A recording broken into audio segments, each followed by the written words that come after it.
Hi guys, I'm back again with another reaction video, and today we're reacting to 10 craziest military training exercises. So we're gonna see, before we start, don't forget to subscribe if you haven't already. Click that bell button to get notified whenever I do upload a video. Anyways guys, let's check this out. Kind of scared Joining the military to see is this. not for the faint of heart. In order to turn the average citizen into a highly trained soldier, militaries around the world put them through a series of extreme tests to prove their abilities. But many of these tests are truly intimidating. From juggling grenades to jumping out of buildings, we are looking at the craziest non-military exercises. Grenade. Nah, In bish. 2012, a video surfaced of the Chinese military taking part in one of the most mind-boggling military exercises imaginable. The video, which was leaked from state CCTV, shows a group of People's Army soldiers testing fate with a live grenade. You may be familiar with the exercise. That is It's the equivalent of crazy. hot potato, where participants will pass around a potato or some other random object until the music stops, and the person in possession of said object is eliminated from the game. It's kind of like that, although the unfortunate soldier in this game runs the risk of actually being eliminated by a live hand grenade. That is Thankfully, it is the job scary. of the soldiers to dispose of the grenade into a large... So they need to know the timing. It's like, okay, pull the pin, pass, pass, pass. Maybe in their head they're counting, and then they throw it when it's about to explode.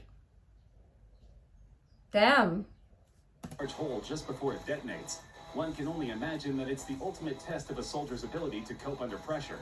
In the video, no one is injured, but if this is a frequent exercise, it's inevitable that someone will be hurt, or worse, in a matter of time. The mud run. It is designed to turn the merely tough into the super tough. The Royal Marines' much-feared mud run is the toughest part of the 32-week training course said to turn civilians into commandos. You can see why even the strongest recruits dread it. Exhausted, demoralized, and covered in foul-smelling sludge from head to toe, these Royal Marine recruits hope one day to wear the coveted green beret, marking them out as the elite of Britain's fighting forces. The men need to call upon reserves, both mental and physical, that they didn't know they had, simply to get through the grueling ordeal. Captain Ben Chappell, who oversees physical training at the Royal Marines Commando Training Center in Linstone, Devon, said, "The mud run is about instilling a Royal Marine state of mind. The recruits spend up to 45 minutes in the mud that is so thick they can barely run, doing exercises and games, and it is so difficult that getting through it really builds team spirit. We're not just looking for physical strength, but mental resilience as well, and the team cohesion that comes from getting through the hardship together. This strength and cohesion forms parts of the Royal Marines' DNA." He said the recruits would not necessarily know when the run was coming up, saying it's all about dislocation of expectation.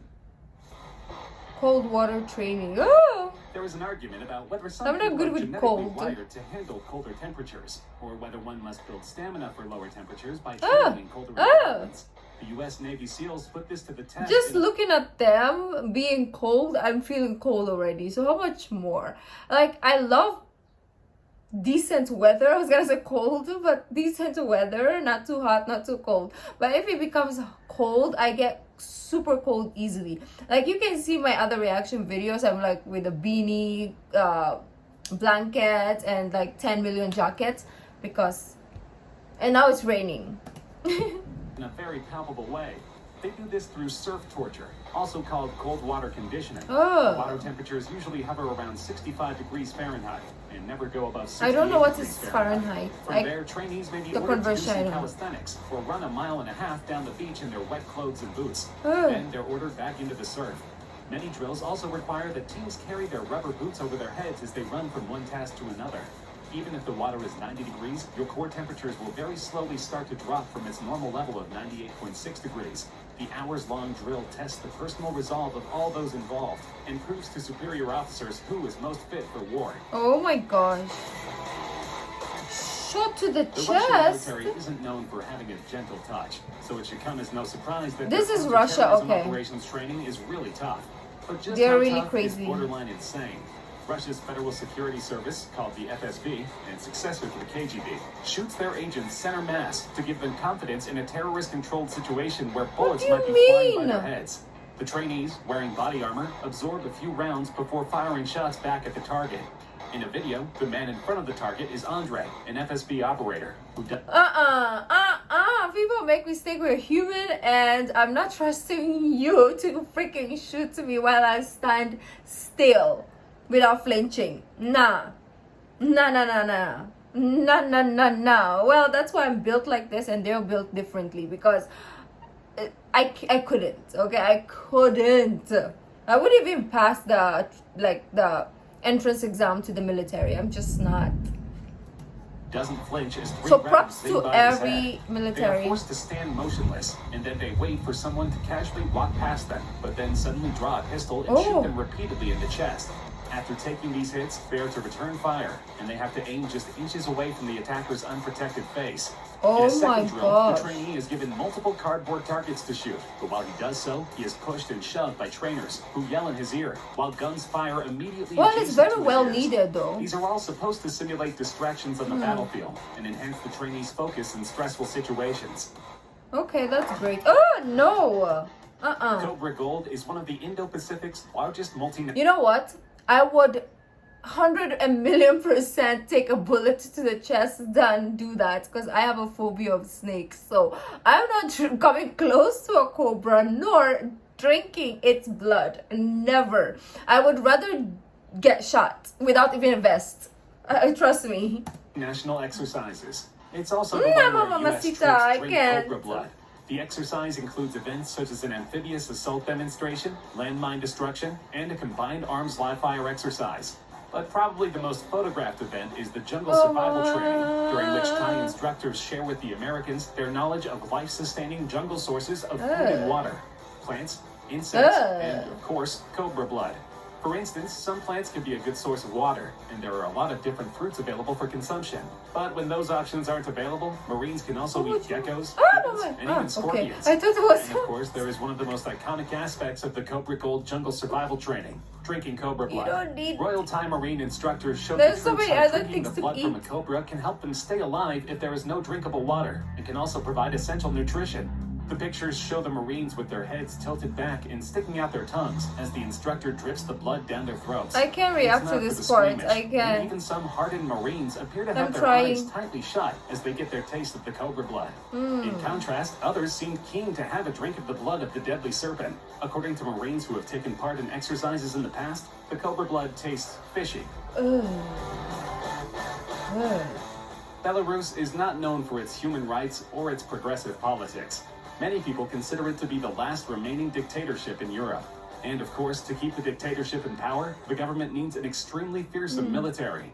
In addition to training for chemical warfare with gas masks and protective equipment, the Belarusian special forces are required to undergo an obstacle course that is covered in flames.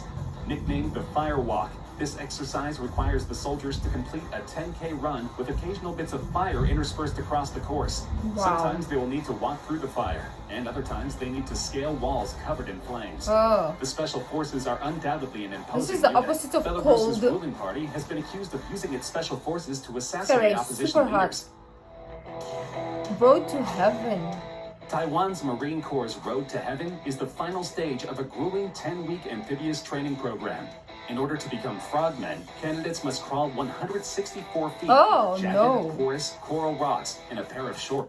What is wrong with these people? I mean, like, yes, it's some of you. We never know what will happen during a war or during, like, you know.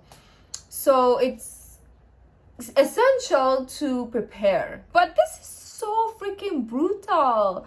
Like, damn, you're gonna be scraping your body on freaking stones or rocks. Yeah, I think I'll do this rather than the snake, though. Still, this will be the second least favorite that I want, but I'd rather do this. I mean, I would rather do this than the snake. Sorry. Sports. The Road to Heaven starts with a hard fall from standing to planking position. The fall looks to be tough on the elbows, but immediately after, the recruits begin to crawl through the sharp rocks on the points of their knees and elbows. In some ways, the training simulates a landing on a rocky beach, but it appears to function mainly as a test in which the trainees must Why will they're themselves to putting it- conquer oh my pain. God. The path has 10 stopping points, and at each one, the recruits must stop and perform an exercise. How? As they make their way, instructors pour salt water on them to exacerbate the pain of their open wounds. That's Friends painful. and family of the trainees are encouraged to attend in order to make the soldiers more self-conscious. At the end No, of I'm not attending. No. on the rough road, they finally earned their place among the most elite soldiers in Taiwan. Back in 2012, Why is two it videos Drake? surfaced on. Is it Drake, right? I was like, what is Drake there? Back in 2012, two videos surfaced on the internet. The first showed Chinese soldiers breaking bricks with their heads for training. The second one similarly showed the South Korean army breaking concrete with their heads. Many believe this is merely to show the strength of the People's Liberation Army. If combat were simply a matter of showmanship, then the PLA would be near Ouch. invincible. But military officials are acknowledging that such displays have few practical applications and are reconsidering the amount of time that troops spend on such training. The Yeah. shift is a small but symbolically important part of China's broader effort to modernize its military. Going to war isn't a performance, Zhang Aijun, commander of the Special Operations Brigade in Beijing, told PLA Daily, the official newspaper of the Chinese military. Troops training must stick close to the realities of combat and pay special attention to the urgent need to strengthen fighting skills. This is why the Chinese army discontinued the practice in 2014. Martial arts performances are a trademark. But they PLA didn't. Oh, that's China. What was the first one again that they did? Oh, the hot potato thingy. Did they discontinue that, or they rather discontinued this? Well, at least the grenade thing is like statistics. It's like there's high chance of nothing happening to you if you are really well trained, right? But when it comes to the concrete one, it can make you it can hurt you. So there's a higher chance that you get hurt. Okay, there we go. And then I don't know what I'm saying, guys. Let me know if I make sense or not. Daily said of the brigade, which it did not identify in detail. For many years, they relied on these skills to display And they their don't even have abilities and win much praise. gear However, or do these stunts anything. have a practical use on the Ooh, I like battlefield? that though. Both U.S. and South Korean soldiers took part in an impressive cold weather training drill in 2017. More than 400 soldiers took part in the drill. Ooh, I like 200 that. South Koreans and Like the 220 white. U.S. troops normally stationed on the Japanese island of Okinawa. The exercise has been held since 2013 to train the military to be able to fight at temperatures as low as Cold -4 again. Fahrenheit. More choreographed than tactical, the troops perform for a horde of media, which at times seem to outnumber the North Carolina-based Marines and their Korean counterparts during this annual photo op. An environment like this is unforgiving, said Captain Thomas Rigby, 33, of Company A, 1st Battalion, 8th Marines. The company commander from Oh, Red Bank, New ski. Jersey, said his Marines used the harsh locale to focus on cold weather squad tactics and decision-making skills. Rigby said historic fights like the Korean War's Battle of Chosin Reservoir, in which Marines fought off and escaped a massive Chinese assault in 1950, has cemented the service's can-do, go-anywhere attitude. We're a jack of all trades, he said. We fancy ourselves to be able to fight in any climate and place. The idea is to acclimate soldiers to any intense conditions they may Yeah. find themselves in. It's a good tactic. Jumping Service for in the Israeli skyscraper. army is compulsory for all young Israeli citizens in good health. So I'm recruits scared of heights, but I feel like I do this. should hope that they are not forced into a controversial program in which they are forced to jump from the tops of skyscrapers and rappel down the buildings. The idea is to prepare the soldiers for the impact Sounds of a fun, bomb on a actually. building so that they can get citizens out of the flaming structure safely. It is also a preparation for terrorist situations where they need to enter a building covertly. Certainly, the drills have many applications, but hopefully the soldiers don't suffer from vertigo or fear of heights. These new recruits will be prepared to defend the Tel Aviv skyline. Oh, those were crazy. Let me know down in the comments which one was like the least you would do, and then which one would you rather do, and which one would you not want to do, right? Like which one is your most likely to try and the most likely never to try. So for me, I would take I don't remember. The one that I would try, I think, would be I think I would do the skyscraper one. Yeah, I think I'd do that. Yeah, I feel like that is for me. Even I'm like, yes, I'm scared of heights when I'm up there, but when I'm like rappelling or jumping off, I'm good. So I think I'll take that.